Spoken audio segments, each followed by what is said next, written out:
Slave on the Block by Langston Hughes. They were people who went in for Negroes, Michael and Anne, the Carraways, but not in the social service, philanthropic sort of way. No, they saw no use in helping a race that was already too charming and naive and lovely for words. Leave them unspoiled and just enjoy them, Michael and Anne felt. So they went in for the art of Negroes, the dancing that had such jungle life about it, the songs that were so simple and fervent, the poetry that was so direct, so real. They never tried to influence that art. They only bought it and raved over it and copied it, for they were artists too. In their collection, they owned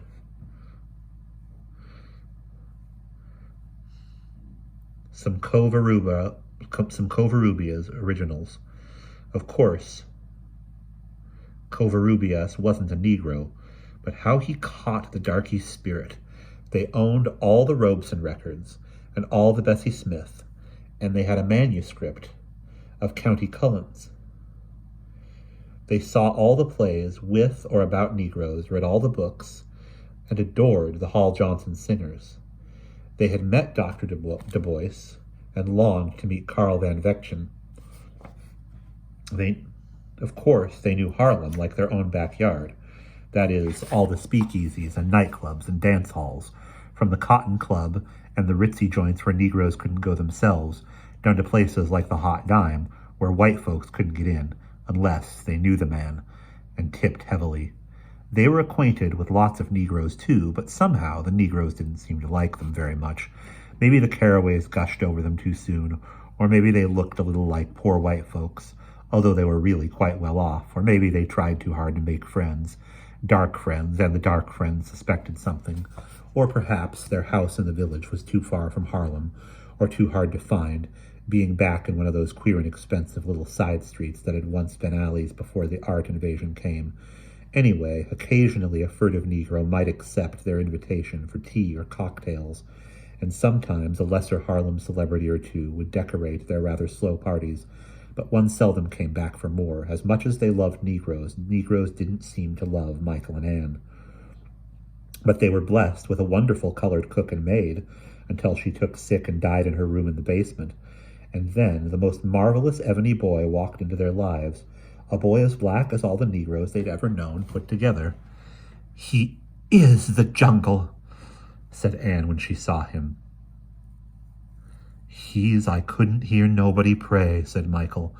For Anne thought in terms of pictures, she was a painter, and Michael thought in terms of music, he was a composer for the piano, and they had a most wonderful idea of painting pictures and composing music that went together, and then having a joint concert exhibition, as they would call it, her pictures and his music.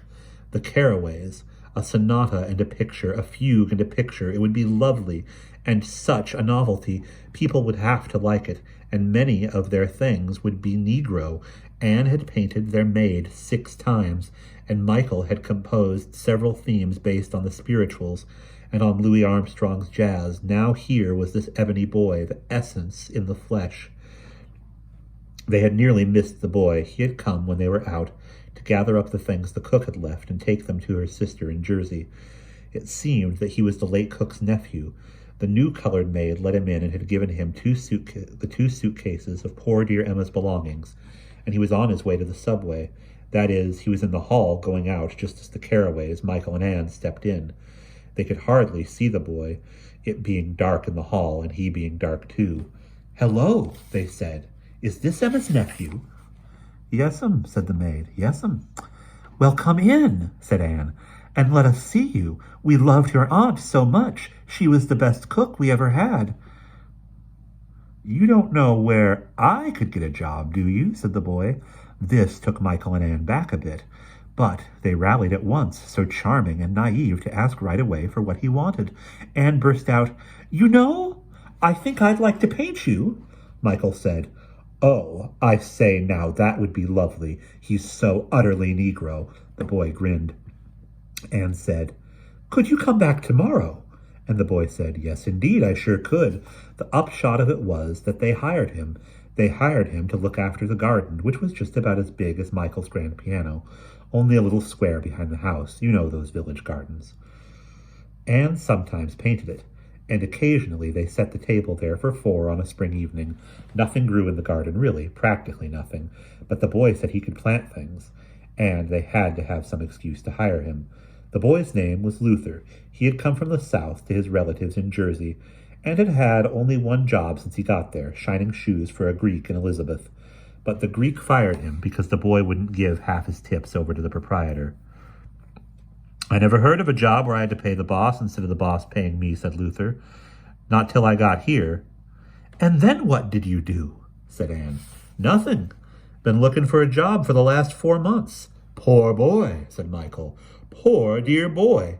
"Yes," said Anne, "you must be hungry." And they called the cook to give him something to eat. Luther dug around in the garden a little bit that first day, went out and bought some seeds, came back and ate some more. They made a place for him to sleep in the basement by the furnace, and the next day Anne started to paint him after she'd bought the right colors. "He'll be good company for Maddie," they said. "She claims she's afraid to stay alone at night when we're out, so she leaves." They suspected, though, that Maddie just liked to get up to Harlem, and they thought right. Maddie was not as settled as she looked. Once out with the Savoy open until 3 in the morning, why come home? That was the way Maddie felt. In fact, what happened was that Maddie showed Luther where the best and the cheapest hot spots in Harlem were located. Luther hadn't even set foot in Harlem before, living 28 miles away, as he did in Jersey, and being a kind of quiet boy. But the second night he was there, Maddie said, "Come on, let's go. Working for white folks all day, I'm tired. They didn't think I was made to answer telephones all night." So out they went. Anne noticed that most mornings Luther would doze almost as soon as she sat him down to pose, so she eventually decided to paint Luther asleep. "The sleeping Negro," she would call it. Dear, natural, childlike people, they always sleep anywhere they wanted to. Anyway, asleep, he kept still and held the pose. And he was an adorable Negro, not tall, but with a splendid body, and a slow and lively smile that lightened up his black face, for his teeth were very white, and his eyes, too, most effective in oil and canvas, better even than Emma had been. Anne could only stare at him at leisure when he was asleep. One day she decided to paint him nude, or at least half nude. A slave picture, that's what she would do. The market in New Orleans for the background, and call it The Boy on the Block. So one morning, when Luther settled down in a sleeping pose, Anne said, "No!" She had finished that picture. She wanted to paint him now, representing the full the soul and sorrow of his people. She wanted to paint him as a slave about to be sold, and since slaves in warm climates had no clothes, would he please to take off his shirt? Luther smiled a sort of embarrassed smile and took off his shirt. "Your undershirt, too," said Anne. But it turned out that he had on a union suit, so he had to go out and change altogether. He came back and mounted the box that Anne said would serve just then for a slave block, and she began to sketch. Before luncheon, Michael came in and went into rhapsodies over Luther on the box without a shirt and about to be sold into slavery.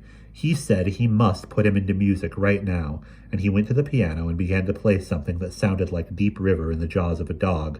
But Michael said it was a modern slave plate. 1850 in terms of 1933.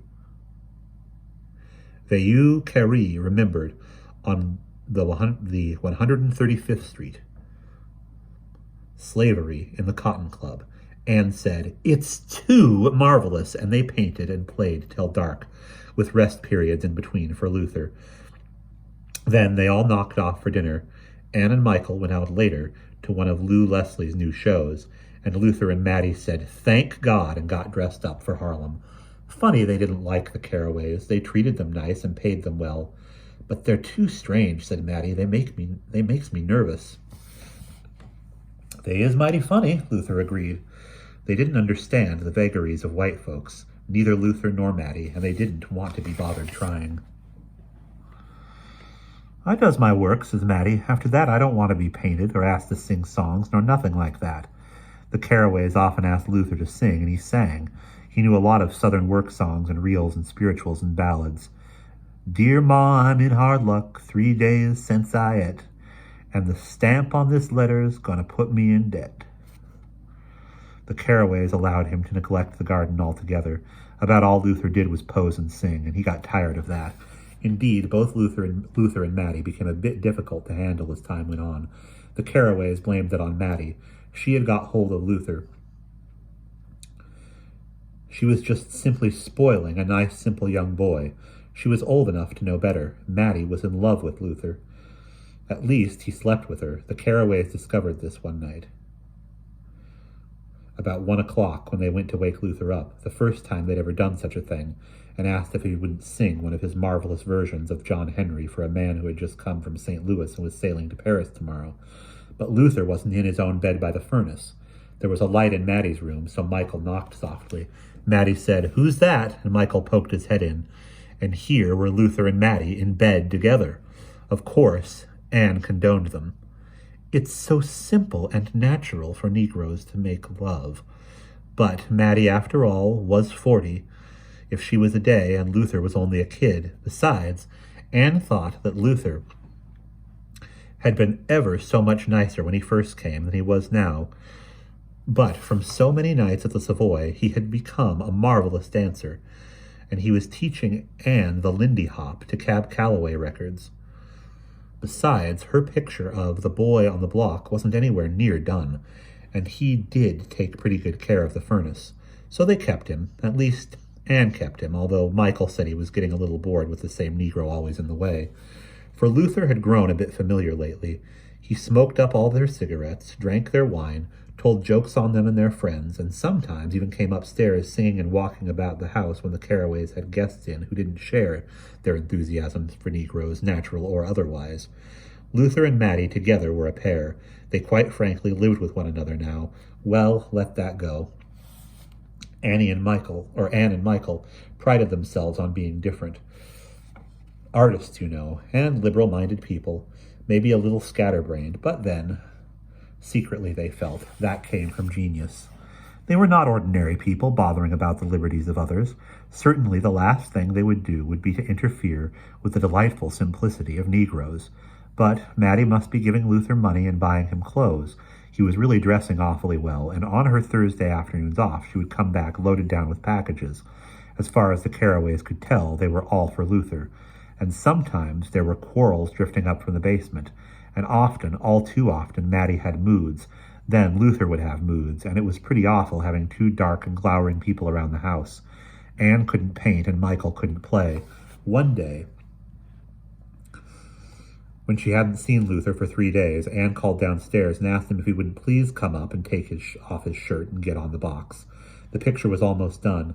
Luther came dragging his feet upstairs and humming, "Before I'd be a slave, I'd be buried in my grave and go home to my Jesus and be free." And that afternoon he let the furnace go almost out. That was the state of things when Michael's mother, who Anne had never liked, arrived from Kansas City to pay them a visit. At once, neither Mattie nor Luther liked her either. She was a mannish old lady, big and tall and inclined to be bossy. Mattie, however, did spruce up her service, cooked delicious things, and treated Mrs. Carraway with a great deal more respect than she did Anne. "I never play with servants," Mrs. Carraway had said to Michael, and Mattie must have heard her. But Luther, he was worse than ever. Not that he did anything wrong, Anne thought, but the way he did things. For instance, he didn't need to sing now all the time, especially since Mrs. Carraway had said she didn't like singing, and certainly not songs like "You Rascal You." But all things end. With the Carraways and Luther it happened like this.